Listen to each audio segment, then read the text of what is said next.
Previously on Hi-Phi Nation. Parapsychologists are scientists. We looked at the scientific study of ESP. And I was like, damn, you're good. What I found was that in the best studies in parapsychology, people do perform better than random guessing at mind-to-mind communication or reading the minds of their future selves. But is the right conclusion that there is ESP out there? If you accept the statistics of their research and this rule that statistical significance means you found something real, it's very hard to resist the conclusion that there are small effects of ESP all around us. Today, finally, I'm going to look at how this rule works in the mainstream human sciences. First, psychology, the study of the human mind. I'm Brian Nosek. I am the Executive Director at the Center for Open Science and a Professor of Psychology at the University of Virginia. We did a study where we were thinking about what might people on the extremes, either at the extreme left or extreme right, how might they be different in interesting ways from people that are moderate? And one of the studies was led by Matt Motel. Matt Motel was a graduate student in Brian's lab, and he devised this technique to try and test people's color vision. You give them a colored word on a page, and you have them look on a color swatch and have them find the color of the word. And you measure how accurate they are. You have extreme right-wing people do it, extreme left-wing people do it, and then you have moderates do it. You're trying to find out if being on a political extreme affects the accuracy of your color vision. And what he found, astonishingly, was that people who were further out on the left and right were less able to identify accurately the shades of gray than people who are in the political center. So literally, people who are politically extreme are not able to see shades of gray. They see the world in more black and white terms. In academic psychology, this kind of finding is a big deal. We were like, oh my God, this is going to make his career as a senior grad student. So he's looking, getting close to being on the market. He is really enthused. We are both really enthused. The lab sees it and is very enthused. And we say, well, okay, that is a crazy finding, but totally cool. I mean, think about it. They already had the best title for their paper, 50 Shades of Grey. That book was an enormous bestseller at the time. And it's an age of extremist politics in America. So you're basically just handing print media and science bloggers clickbait on a platter. The easy thing to do, which would be playing into the incentives of what is at stake for Matt and his career, what's at stake for my career, is to have taken that initial finding and published just that. Not bother with doing a replication, because why would we do a replication? The only thing that we can do by doing a replication is lose this golden nugget. There's no requirement of researchers in psychology that before they publish a finding, they have to run the study again to make sure it works again. The original study had almost 2,000 participants too, so it's not like they had a small sample. And last week I talked about this rule of statistical significance, p less than 0.05, as the standard for drawing a conclusion from your study. Nosek and his student Matt Motel got p less than 0.01, which by the standards of the field meant that they could infer that they had a 99% chance that they didn't get their results by chance.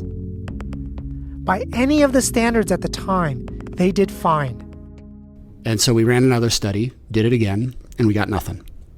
Didn't replicate it. That's the end of the story. Well, it was almost the end of the story. Brian Nosek got worried. How many other flashy findings out there in psychology were like this? A key aspect of a scientific claim becoming credible is that you don't have to rely on me, the originator of that finding, to say it's true. A scientific claim becomes credible because you can reproduce it. An independent person can follow the same methodology and obtain that result. And if that doesn't happen, claims that are supposed to be scientific claims become less credible. It's just a core value of what makes science science. In the daily practice of science, it isn't often how research is done. It's not how research is done. The way that research is done is that you publish the 50 Shades of Grey finding, and then enter the pantheon of cool psychological findings. A lot of what you hear reported in the popular science press is like this. Not everything, but a lot. A flashy finding supported by a single study based on statistical significance. Andrew Gelman, professor of statistics and political science at Columbia University. There's a term someone came up with called the myth of the single study. And if you look at statistics textbooks or econometrics textbooks, quantitative social science textbooks, they have these little studies which are supposed to be definitive. There's this paradigm in social science, we call it the stylized fact. Stylized sounds negative, but it's not. It's supposed to be sort of a true fact that's presented in a clear way. So an example of a stylized fact would be that presidential incumbent candidates do better when the economy is better. So in social science, we do these studies and we get these stylized facts and then we build our theories around them.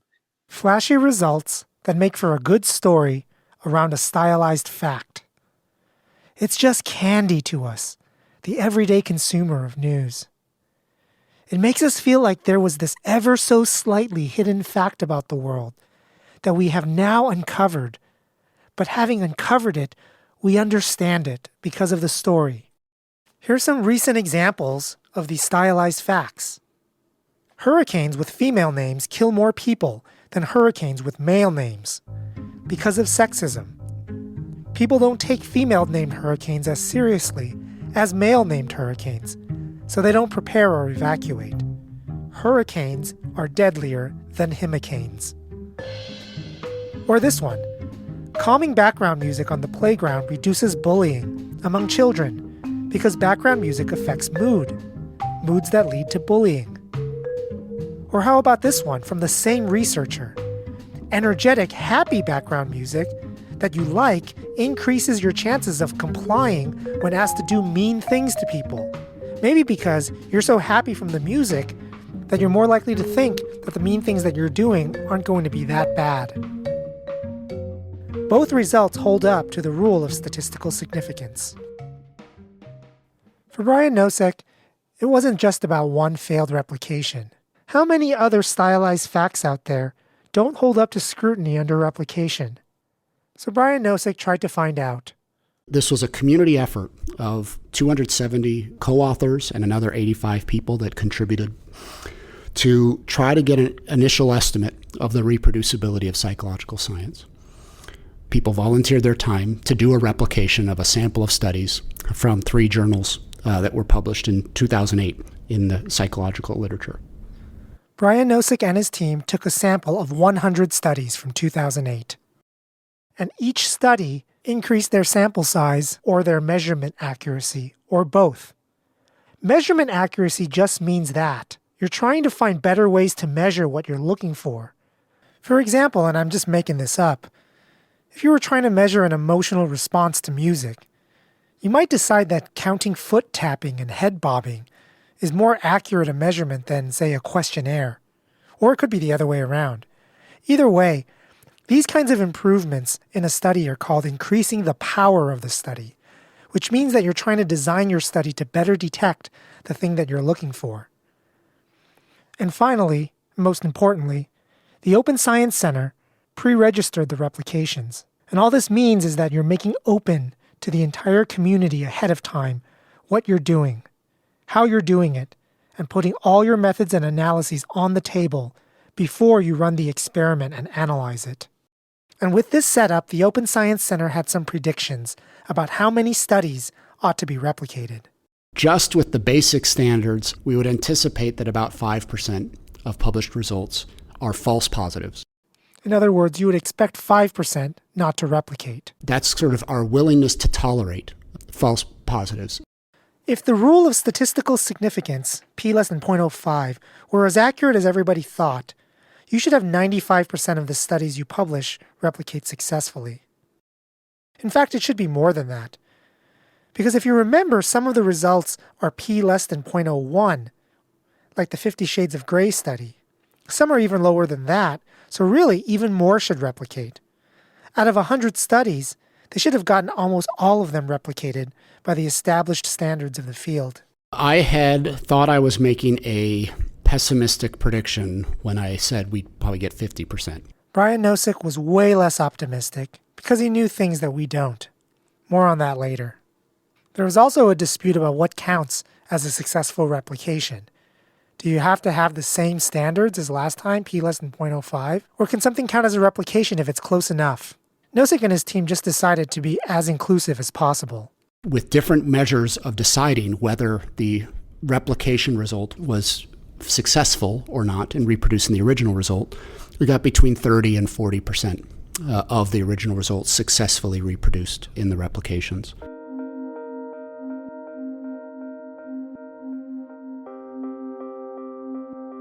In the large-scale crowdsourced replication, with high standards for what counts as replication, 30 of the studies were replicated.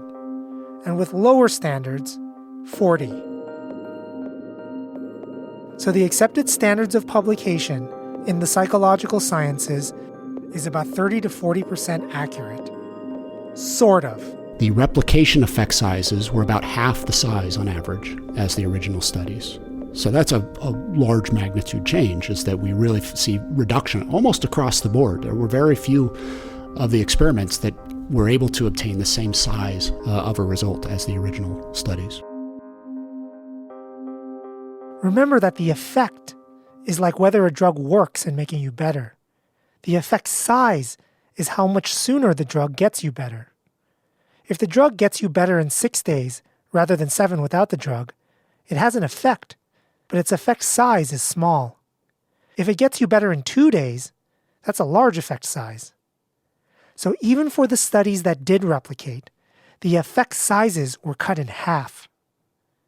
That's a kind of inaccuracy, even if it's less inaccurate than not having a replication at all.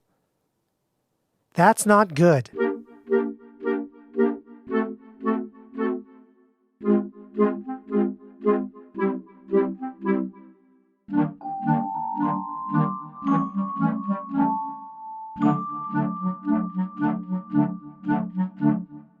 You're listening to Hi-Phi Nation, a show about philosophy that turns stories into ideas.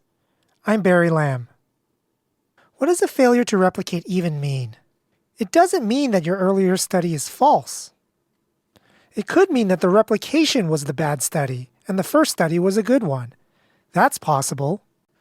It could mean that your original finding just held in a very, very narrow circumstance in the world, and that in broader circumstances it's not going to hold. That's possible too. These are all legitimate questions, but I think they miss the key takeaway. Non-replication doesn't show that you're wrong. It shows you didn't know that you were right in the first place.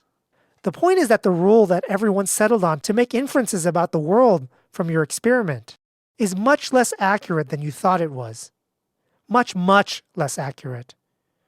You're way overconfident in your original findings, even if you still think they're true. What's remarkable is the next part of the story. Even before one attempted replication took place, Brian Nosek had another idea.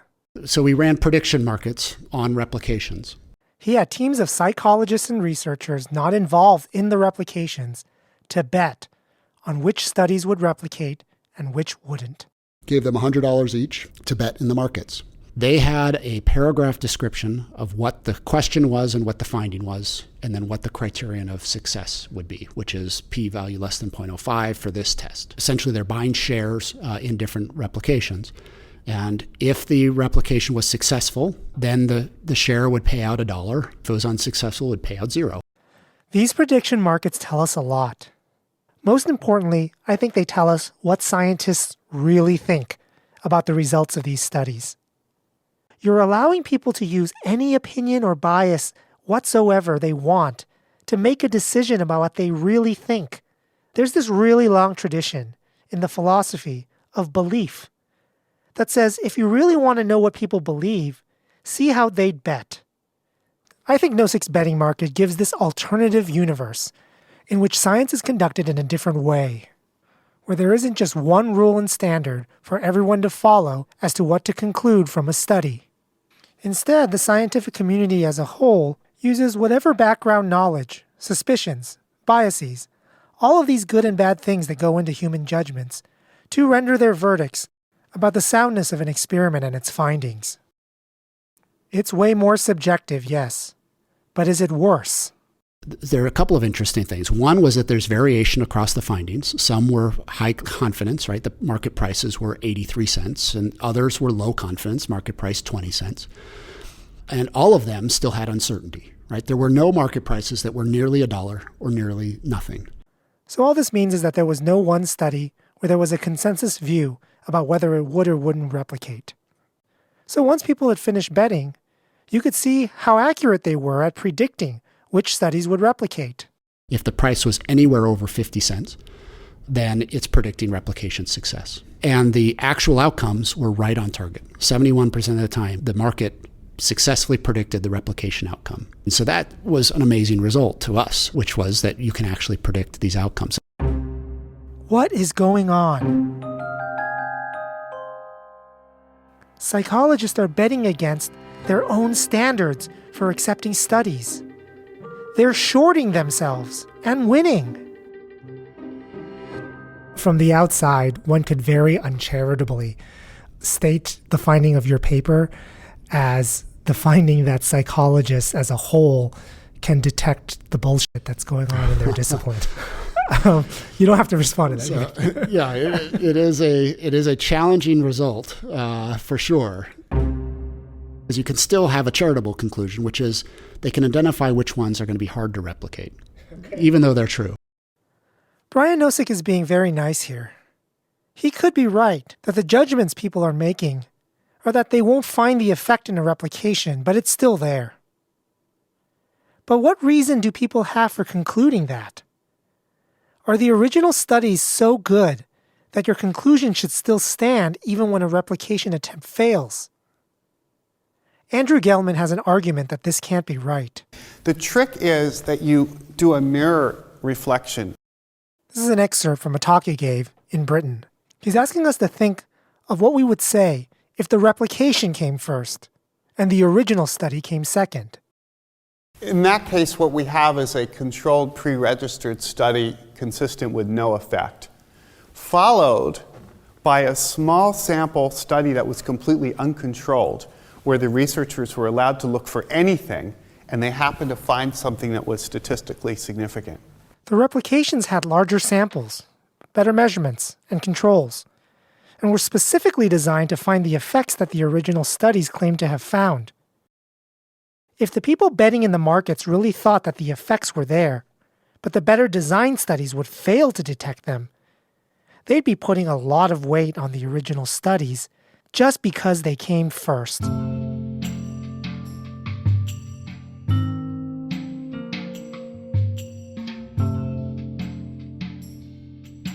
You're listening to Hi-Phi Nation, a show about philosophy that turns stories into ideas. I'm Barry Lamb. I've been talking as though these problems of replication are unique to psychology, but they're not. They're everywhere in the human sciences. In every place that reproducibility has been examined systematically, there are challenges of reproducing original results. It's not psychology, it's not social sciences, it's not life sciences, it's everywhere that it's been investigated. Now, that doesn't mean that there's a ton of data. In many places, it hasn't been on the map. The reason that our project in psychology got so much attention was it was the first large-scale attempt to do this with actual independent replications. But there are a lot of teams that are starting to investigate this systematically across different disciplines.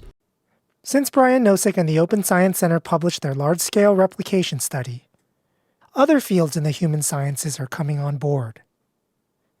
People have now done it for economic research, which is about 60% replicable, based on p less than 0.05.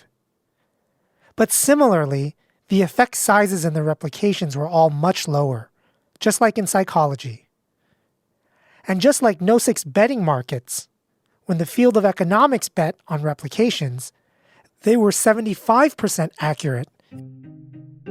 Something is up. Entire fields of science are betting against the reliability of their own standards. They know as a whole that something is off with the consensus standards for publishing research, but individually, research like this is continuing. As a whole, these fields are pretty good at telling us which research can be independently verified and which can't. But then why don't they just tell us that? Why is there this whole song and dance around statistical significance, p less than 0.05, publications, press releases to the media, then the public turns out to believe all this stuff that they know can't be independently verified? I try to find out. Coming up on Hi-Phi Nation.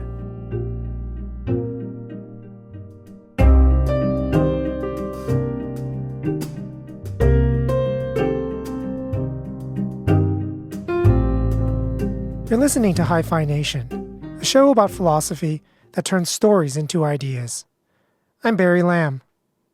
Andrew Gelman of Columbia University has a blog about all of the issues I've presented so far on this show. It's at andrewgelman.com. There's a link to it on our website. Gelman believes that science as a whole should discard this rule of drawing conclusions on the basis of statistical significance. One of his reasons is that statistical significance, he thinks, is responsible for an illusion that affects almost all of the research in the human sciences. Statistical-based studies tend to overestimate effect sizes because of what we call the statistical significance filter. And that's just a mathematical bias. It's a subtle but rather profound point that explains a lot of what Brian Nosek found. Imagine that there really are 1% of people in the country that would change their vote on election day if their favorite football team won the weekend before. How would we find this out? In reality, people aren't always honest if you ask them who they're going to vote for. And they're not always honest or even knowledgeable about why they're voting for the person they're voting for. But that's the best question you have to find out, so it'll have to be good enough. And you don't have enough time to talk to everyone in the country, so you can only pick a few hundred. This is an example of a noisy measurement and a small sample. A noisy measurement means you're going to get all of these differences in how people answer that roughly picks out what you're looking for, but isn't very exact. When you combine all of this, now you have to compare two groups. Groups where their football team didn't win and groups where their football team did win. When you compare those two groups and you found in your study a 1% difference between them, even though that's in reality the truth, that wouldn't be statistically significant because you wouldn't be able to separate that from random chance. Mathematically, the only way you would get significance is if you got a huge difference. Like you had a group where 10% of the people would change their vote because their football team won. If you saw that, you'd get statistical significance and you report it. But you'd be reporting an illusion. It would be a result of the sample you happen to pick out, or due to the noise in your measurement, or both. If you get statistical significance, you lost. Because you became very confident in something that is just noise. But it's even worse than that. If you have a noisy study, there can be a high chance that the true effect is in the opposite direction as where you think it is, even if it's statistically significant. What this means is that if in reality, people on average got better just a little bit sooner from taking a drug, your samples and measurements could make you conclude the opposite, that the drug just prolongs the illness. Mathematically, there can be a good chance with small samples and noisy measurements that if you found significant differences between two groups, it's because you happened upon the group who took the drug but stayed sicker longer for all kinds of other reasons. Gelman thinks that this search for statistical significance is presenting researchers with an illusion, a distorted picture of reality, which turns out to be exactly the distortion that Brian Nosek found when he tried higher quality replications.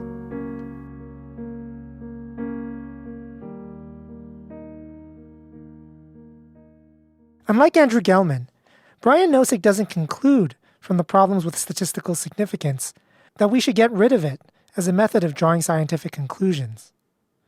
It'd be paradoxical if he thought that, He used those very methods in his replication studies. They work when used correctly.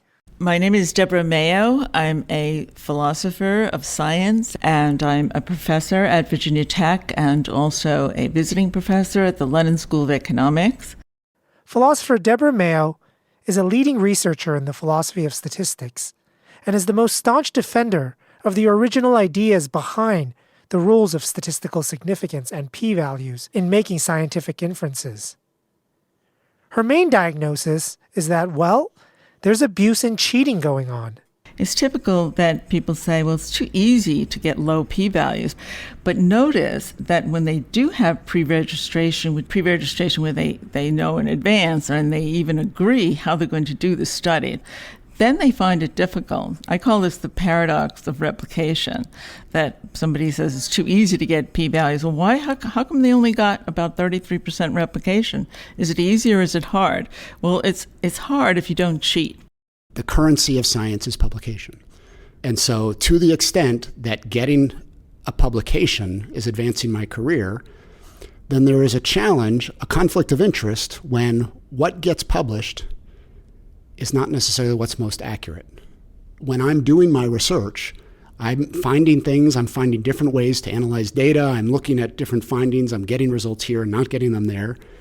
And my incentives are to make that the most beautiful, clean, wonderful story I can in order to make it publishable. And science's interests are just tell it how it is. But because we're working on hard problems, because we're pushing out at the boundaries of knowledge, it isn't always a nice, clean, tidy, amazing, interesting story. A lot of times it's a bit of a mess. But I have to get it to be as publishable as possible. So that conflict of interest is in when I'm faced with different kinds of data, what's best for me and what's best for science may not be the same thing. It's a fundamental assumption of Brian Nosek's and the Open Science Center that the problem of replicating results in the sciences have to do with careerism. Getting funding, getting a job, a promotion. These pull away from the impartial pursuit of the truth. The problem for Nosek is not with the rule of statistical significance or p-values. It's that careerism incentivizes people to bend the rules. Here you are doing researching, you want to make discoveries, and your p-value is like 0.1 instead of 0.05. That's too bad. So you can do things called p-hacking. P-hacking. P-hacking. To get the p-value less than 0.05. We all know that if you report data selectively, you will be able to find evidence for any hypothesis you want. So, for example, you can throw away cases. Cherry picking. Now, this happens a lot in the context of medical trials. It's a well-known problem that they like to drop out people who are getting better under the control.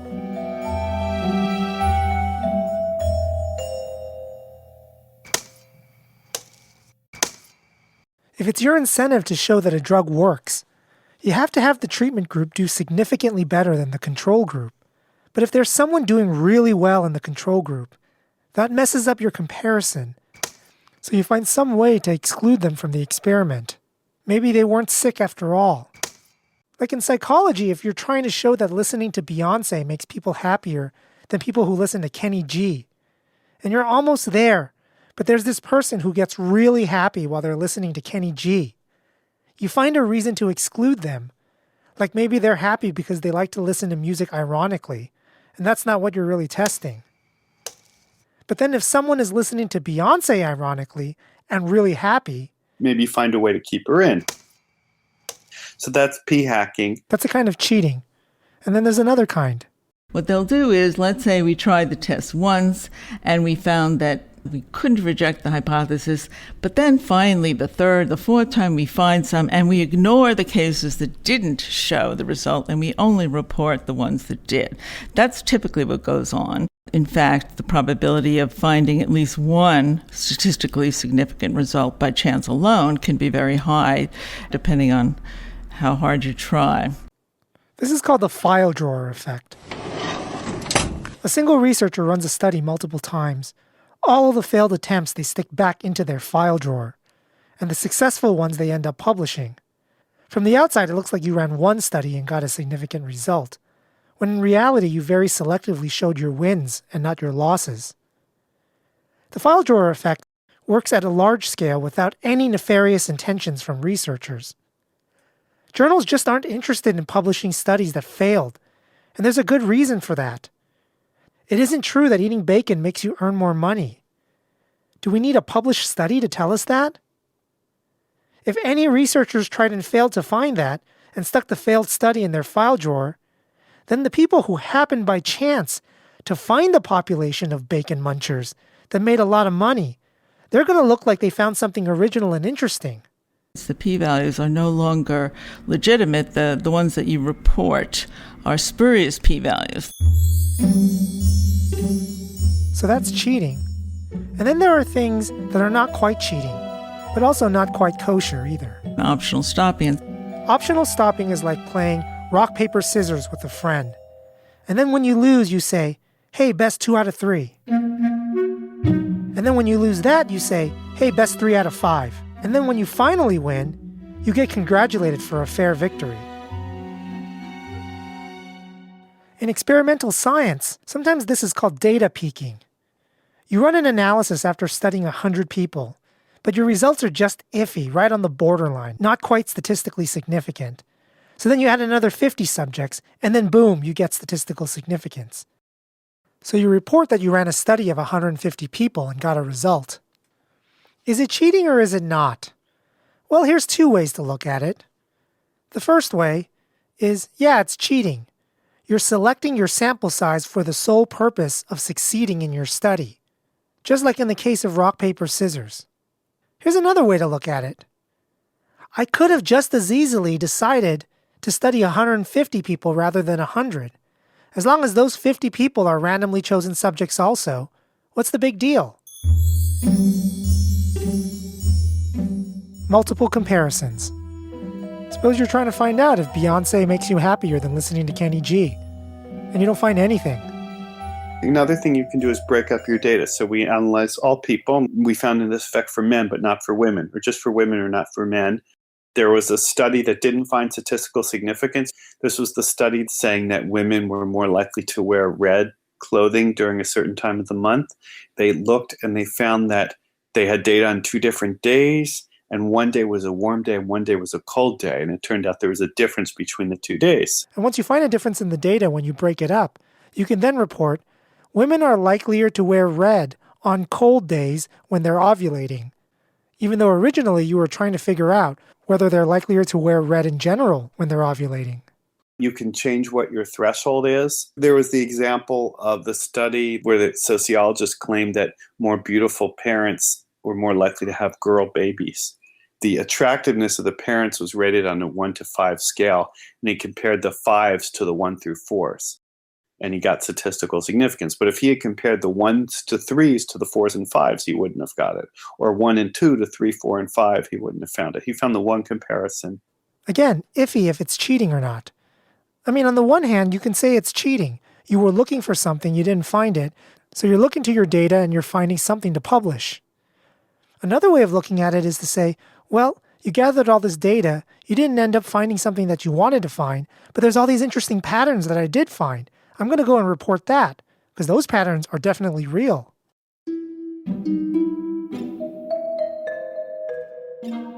You're listening to Hi-Phi Nation, a show about philosophy that turns stories into ideas. I'm Barry Lamb. These multiple comparisons, or optional stopping, or excluding people from your study, they're not always explicit attempts, after an analysis, to hack your way to a result that achieves statistical significance. Sometimes you make decisions about this stuff beforehand, or you make your decisions as you run an experiment before you even analyze the data. People have very good reasons for making the decisions they do. Maybe when people rate couples on a scale of 1 through 5, you really should only count the 5s as attractive, because they're all so much more attractive than the 4s. Maybe you should exclude people from your study who marked "I'm extremely happy" on every question in the survey, because they weren't paying attention. It's like you're walking through a garden, right? And you choose different paths. Like each time it seems to make sense. Gelman's worry is that even when the decisions make sense, other decisions would have made sense too, if they would have helped you had your experiment turned out differently. You look at your data and you do just one analysis. But if your data had been different, you would have done a different analysis. And if your data had been even different, you would have done a different analysis. Are attractive parents the ones rated a 5, or the ones rated 4 as well? You might have good reason to think in your study it's the 5s. But would you have had good reason to think it was the 4s and the 5s if it turned out that that was the most convenient way to classify attractiveness when your data came out? There's no dishonesty here. It's just a kind of motivated reasoning.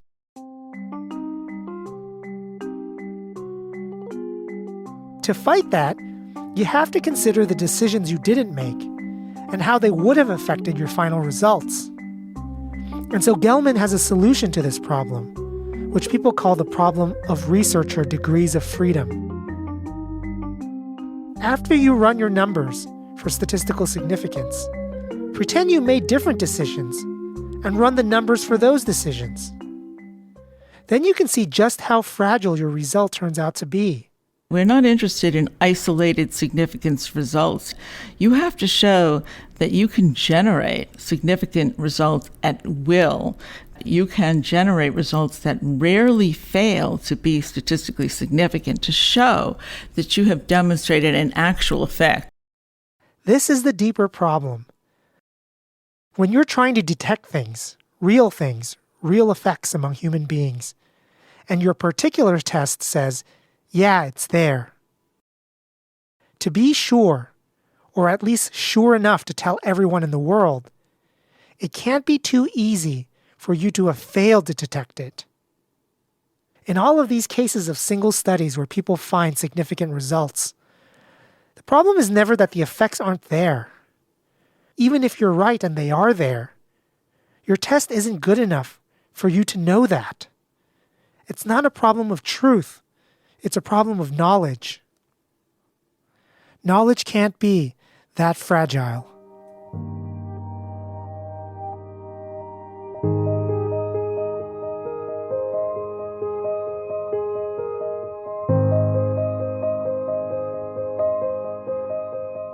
You're listening to Hi-Phi Nation, a show about philosophy that turns stories into ideas.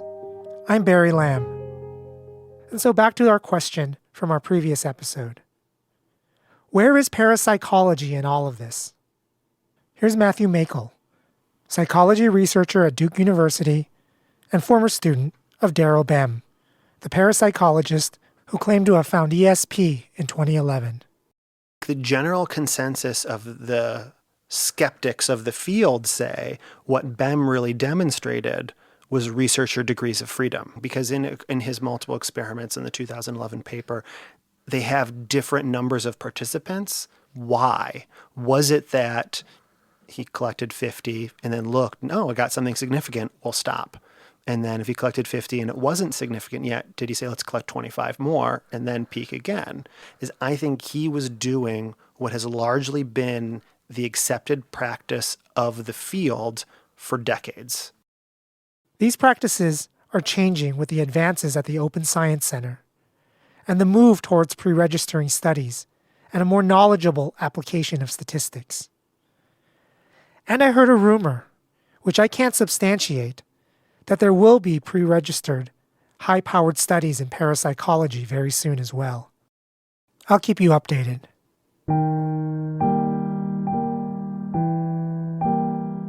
I want to close today with some thoughts. There's a very old debate in philosophy about how to trade off being right and not being wrong. One thing we can do is drown ourselves in a sea of ideas, mostly false ones, in the hopes that we find that one insightful, true nugget of wisdom we wouldn't otherwise find if we were too cautious. If we did that, we end up believing more true things, but a lot of false things as well. We'd be credulous. Or we can build a very strong border wall and do extreme vetting of ideas to keep out all the false ones, so that only the true ones get in and we're never duped or harmed. If we did that, we'd be skeptical. We're not going to be wrong very much, but we might not have much to believe either. Raising the standards of publishing results in science, finding out the right rules to draw conclusions in science, it's the same issue. How much is too much falsehood to allow in pursuit of the truth? Scientists are arguing right now about the right trade-off, but philosophers haven't settled this issue amongst themselves either. The only rule of thumb I can give is when you read the next cool scientific finding, think about whether you want to be more credulous or more skeptical. Deborah Mayo's blog is at errorstatistics.com. Andrew Gelman's blog is at andrewgelman.com. The Center for Open Science is at cos.io. All are linked to on our website. Visit HiPhiNation.org for a complete reading list and soundtrack for this episode. This episode of Hi-Phi Nation was produced, written, and edited by Barry Lamb. Production assistance from Shanna Andraus. Support for this episode was made possible by the Humanities Writ Large Fellowship at Duke University. Visit us at HiPhiNation.org. That's HIPHI Nation.org. Like us on Facebook and follow us on Twitter.